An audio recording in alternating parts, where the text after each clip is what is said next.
Hi, everybody. It's almost 2, so we might as well get started. I'll start with a little bit about me. My pen name is Marilyn K. I grew up in the Great Lakes area. Wonderful place to go to school and meet lots of wonderful poets. Um, Something about me last year, I almost died, and instead, the surgeons and the nursing staff at Sparrow Hospital here in Lansing saved my life, and it was amazing. They got me out of there in 12 days. That's due to the many prayers that were said for me, prayers I said for myself. I prayed Galatians 2:20. You might want to look that up. And they'd never seen healing as fast as that ever before. So I was very grateful, and I don't take any breath for granted. And some of the poems that I'll be reading today relate to that. The overview is I'll start with a bunch of poems I've written for myself since the 70s. And after that, we'll do some favorites, including poems by Amy Lowell and Walt Whitman and William Stafford, and of course, Czeslaw Milosz.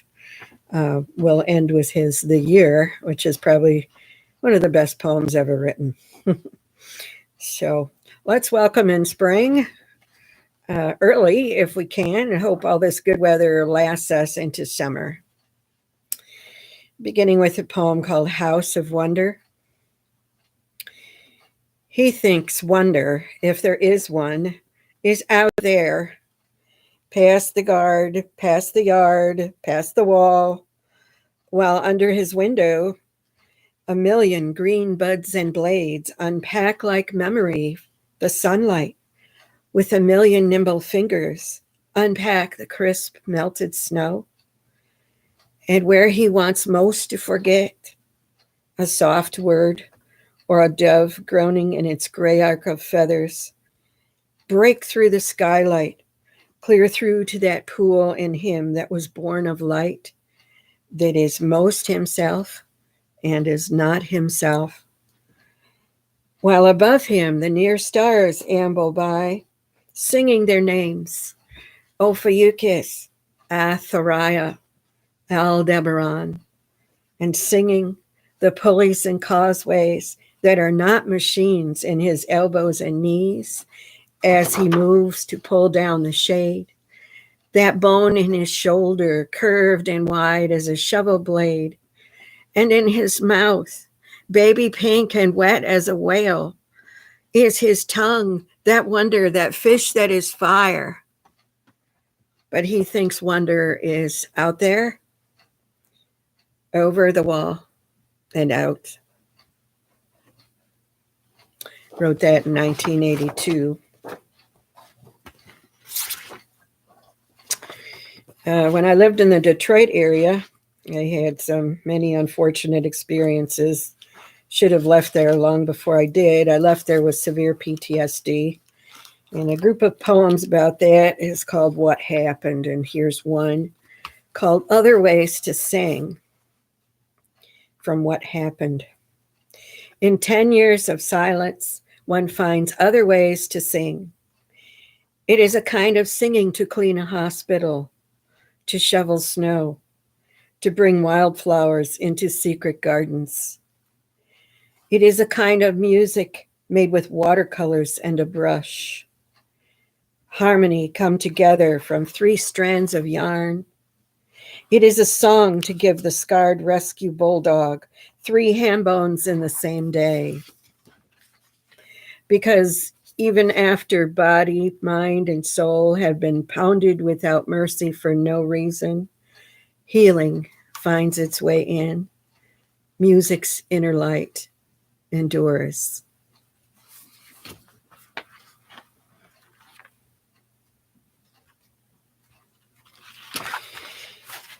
The next one is from a chapter called Gallery, where I just look at different characters. And this one is called 11, about a young girl just waking up to the world and her own potential. 11, Summer was lush and a little silly, dressed in green parasols festooned with ruffles. By November, trees stand like wind-stripped umbrella frames, time's cuneiform, stamped on clay-gray skies. A girl goes by, laughter in her eyes, having come the same distance from flourish to brevity on the path to womanhood. What to make of these limbs, she is thinking, looking in the mirror. Arrows or cradles?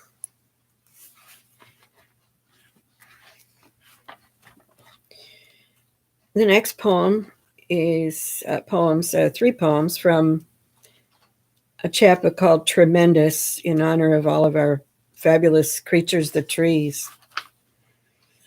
And this is called Toddler Draws a Tree.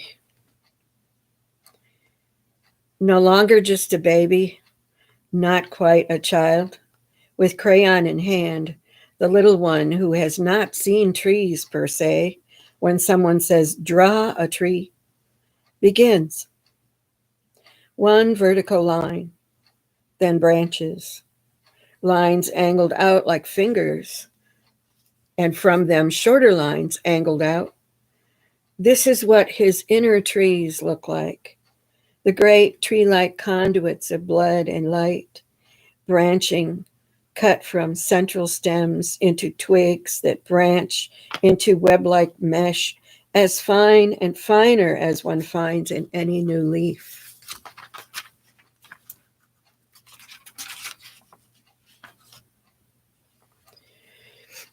The next one, Toddler Draws Roots. How does the child know this? A horizon line, beneath it connected to the original stem line, the trunk made of root, from it branching, angled out, fingers of root, and from then, thinner and finer to even hair-like filaments. How does he know this? The grasp of roots as wide as the canopy of wooden branches above them, the roots as deep as the tree top is high far above them. This is the shape of wisdom also, steadfastness branching out to its consequences, deeply rooted in firm beliefs, reaching out into fine individual righteous acts that grow into a living giant of life, like the banyan tree, as many roots as branches, giant not in danger of ever falling over, supporting whole cities of birds, climbing mammals, cities of nests and storehouses, secure shelters like open hands, inviting.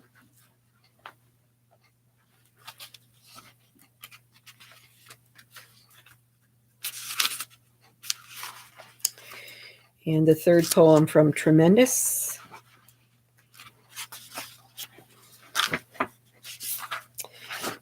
Child, a cradle of runes. An older child hurries to serve two masters who say, draw a tree. Crayon in hand, he draws the vertical line and then a V for branches. Aware no trees look like this, he has drawn the core of a peace sign. Invert it. Then he draws a wild looping line, aloft as a cloud, above the V, for a canopy of leaves. Are we born with the skill of abbreviation, metaphor formation, the birthplace of alphabets and runes? Aware no trees look like this, he knows that it stands for a tree.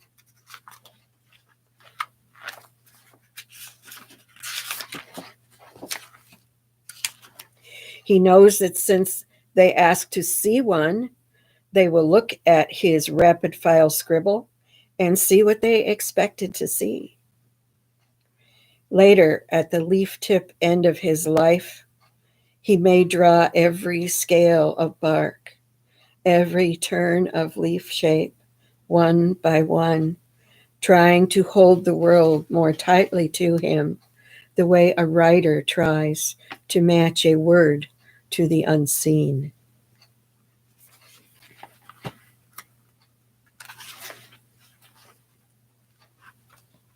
I'll be publishing these chapbooks under the publisher's name PoPrint, so you want to look for those in the future.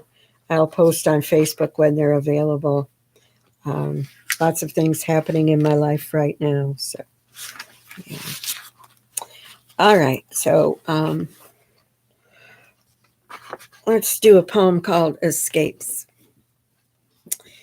I worked as a groundskeeper for a golf course, and I love gardening, so this is a true experience from that.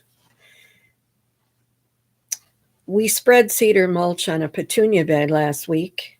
One of 100 purple trumpets is not purple. Maybe in the greenhouse, a pink seed landed astray. A close-up shows the pink flower stems from the same stem that supports a purple trumpet. It's not a stray. The ancient spiral stairway name for petunia, this time misspelled ancestral hot pink. There it is in the petunias. Natural law is not a prison. Fates come with escapes. Science leaves room for coloratura. What permission do I need to live more brilliantly today? Today I shuffle the hand I was dealt. I pick up a dropped stitch in my potential. I set myself free to start something bold, brave, new.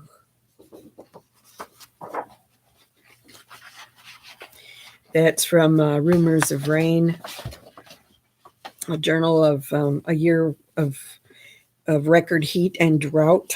2012, you might remember that year. And here's one from that book also, Ambient Light. The frost-embattled sprouts stand taller on the balcony now. Who is to say what healing, what conquering abundance is yet to come? The foot-tall Norfolk pine away from the window sips ambient light as its forebears have done from the beginning, content to make its emerald tower out of little. My sad past forgot me. That loss was a tiny curve of nature's giant wheel. I could give loss too much power over me, refuse to unclench the fist of my flowering.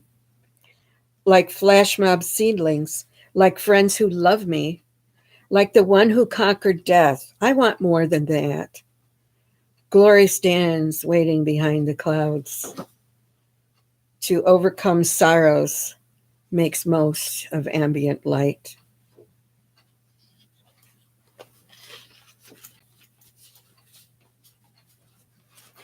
This next one is also from Gallery. We might all know people who have allowed themselves to become icons for evil. And this takes things in the other direction. It's called Clearly. To see God's image clearly, how many truths do I need to embrace? How many fears do I need to banish? How many rebels do I need to defeat? How many mirrors do I need to clean? Just one.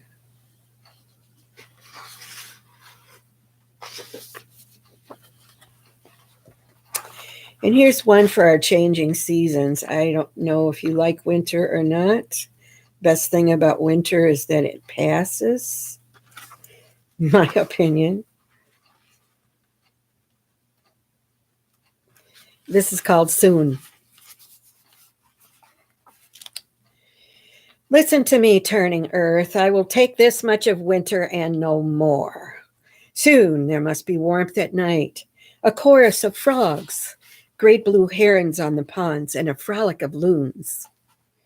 Let sun shine through the thinnest of clouds, thaw frost off new grasses, sweet feast for waking deer. Send up demi-tasse crocus, unfolded from within pale bulbs. Your cold chaperone must leave you now, hyacinth, narcissus, tulips, for we have only so much patience with the sobering snow. We must have the rest of the year for celebrations.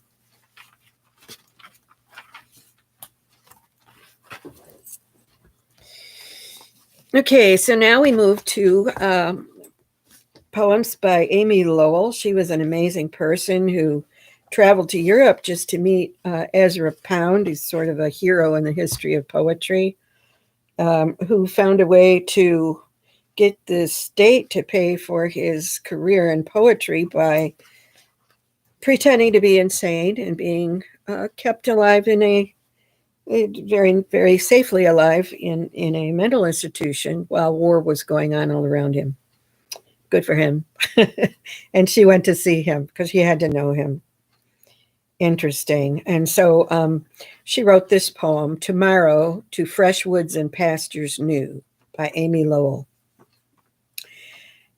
As for a moment he stands in hardy masculine beauty, poised on the fire-crested rock, over the pool which below him gleams in the wavering sunlight, waiting the shock of his plunging. So for a moment I stand, my feet planted firm in the present, eagerly scanning the future, which is so soon to possess me.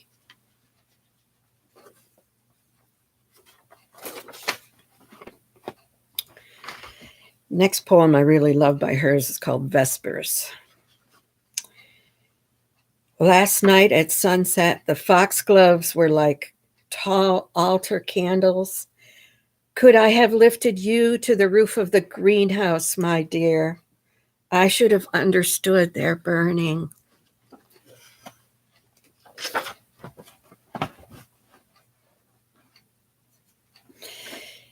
And the last one by Amy Lowell, Listening. 'Tis you that are the music, not your song. The song is but a door which, opening wide, lets forth the pent-up melody inside. Your spirit's harmony, which clear and strong, sings but of you. Throughout your whole life long, your songs, your thoughts, your doings, each divide this perfect beauty. Waves within a tide, or single notes amid a glorious throng. The song of earth has many different chords. Ocean has many moods and many tones, yet always ocean. In the damp spring woods, the painted trillium smiles, while crisp pine cones autumn alone can ripen. So is this one music with 1,000 cadences.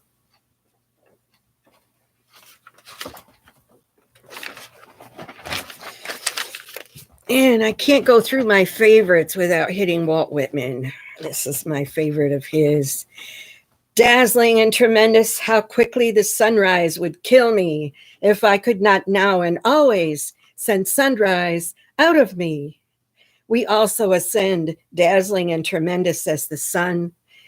We found our own, my soul, in the calm and cool of the daybreak.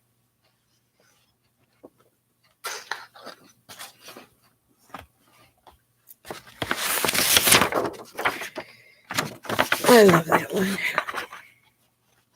More recently, Walt Whitman is one of my favorites. William Stafford. We just did that little snippet from Walt Whitman.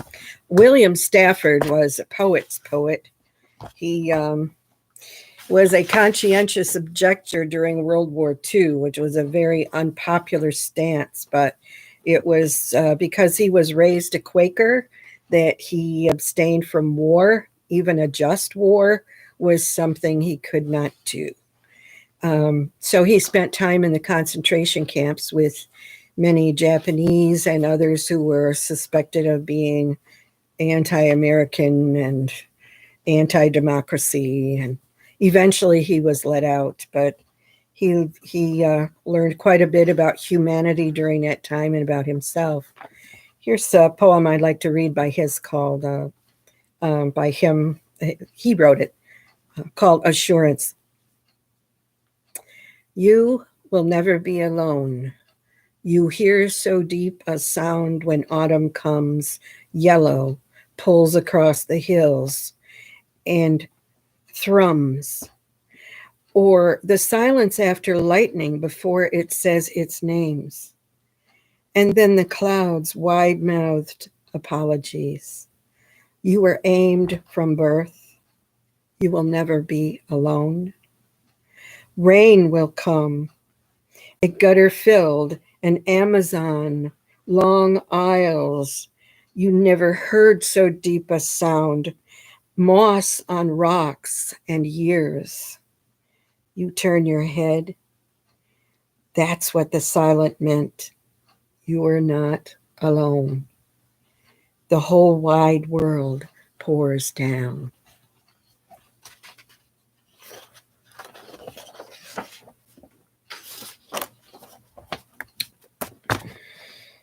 Here's another one I really love by him. It's called Ask Me.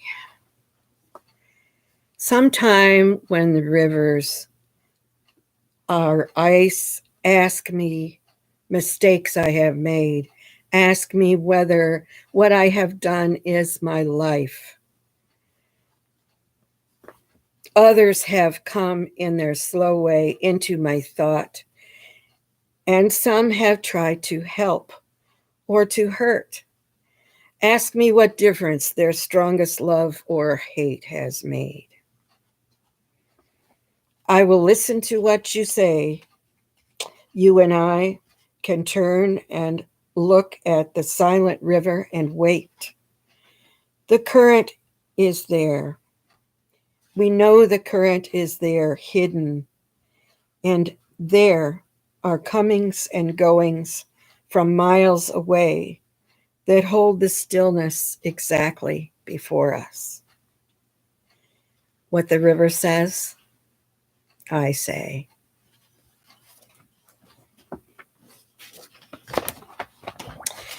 And we'll finish today's stream by one of my favorite poems in the whole world, The Year by Czeslaw Milosz. He's a Polish expatriate poet who adopted California as his home, and he blessed the whole world from there. We miss you, Cello. I first saw this poem posted in Jockandry Bookstore, which is no longer here. That was the 70s. That was what, 30, 40 years ago? Okay, here it is. The year. I looked around in the unknown year, aware that few are those who have come from so far. I was saturated with light, as a plant saturated with water. That was a high air, fox-colored, like a cross-cut redwood stump, or vine leaves on the hills in November. In its groves and chambers, a pulse of music was beating strongly, running down from dark mountains, tributaries entangled. A generation clad in patterned robes, trimmed with little bells, greeted me with the banging of conga drums. I repeated the guttural songs of ecstatic despair, walking by the sea when it bore in boys on surfboards and washed my footprints away. At the very border of inhabited time, the same lessons were being learned: how to walk on two legs and trace how to pronounce the signs traced in the ever childish book of our species. I would have related had I known how, everything a single memory could gather for the praises of men. O sun, O stars, I was saying, holy, holy, holy is our being and the day and our endless communion. Thank you for joining me today. Thank you, Milosz, for writing that amazing poem. That's the end of our stream. It's the first time I've ever done this. Give me a few times to get the hang of it. Learning curve. At least I'm not waiting to learn more about it before I get started. Thank you. Bye-bye.